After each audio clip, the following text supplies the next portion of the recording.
Hi guys, ಹೇಗಿದ್ದೀರಾ ನೀನು guys? Actually ಎಂತ ಗೊತ್ತುಂಟಾ, ಟುಡೇ ನನ್ನ ಪೂಜಾ ಉಂಟು. ಯಾವ ಪೂಜೆ ಗೊತ್ತುಂಟಾ? ಆ್ಯಕ್ಚುಲಿ ಒಂದು 15-20 ವರ್ಷ ಆಯಿತು. ಟೀಕೆ ಮುಂಚೆ ಒಂದು ಭಟ್ರು ನನಗೆ ಹೇಳಿದ್ದು ನನ್ನ ರಾಶಿಯಲ್ಲಿ ಅದೇ ಒಂದು ಕಾಲ ಸರ್ಪ ಶಾಂತಿ ಮಾಡಬೇಕು ಅಂತ. ಸೊ ಫೈನಲಿ ಅದೇ ದಿನ ಬಂತು. ಸೊ ಟುಡೇ ನನ್ನ ಕಾಲ ಸರ್ಪ ಶಾಂತಿ ಪೂಜೆ ಉಂಟು. ಓಕೆ, ಮತ್ತು ನನ್ನ ರಾಶಿಯಲ್ಲಿ ಹಾಗೆ ಹೇಳಿದ್ದಾರೆ.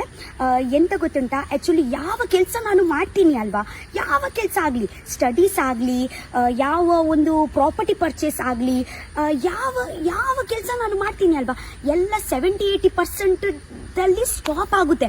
100% ಅವರಿಗೆ ಬಿಡಲ್ಲ, ನನ್ನ ರಾಶಿ ಬಿಡಲ್ಲ, ಗೊತ್ತಾಯ್ತಾ? ಸೊ ಇದೇ ಪೂಜೆ ಮಾಡಿದ ನಂತರ ಎಲ್ಲ 70-80% 100% ಆಗುತ್ತೆ. ನನ್ನ ಲೈಫ್ ಇವತ್ತೇ ಚೇಂಜ್ ಆಗುತ್ತೆ. ಓಕೆ, ಸೊ ಇವತ್ತೇ ಅದೇ ಪೂಜೆ ಮಾಡಲಿಕ್ಕೆ ನಾನು ಹೋಗ್ತಾ ಇದ್ದೀನಿ. ಸೊ ನಿಮಗೆ ಕೂಡ ತಗೊಂಡು ಹೋಗ್ತಾ ಇದ್ದೀನಿ. ಓಕೆ, ಬನ್ನಿ.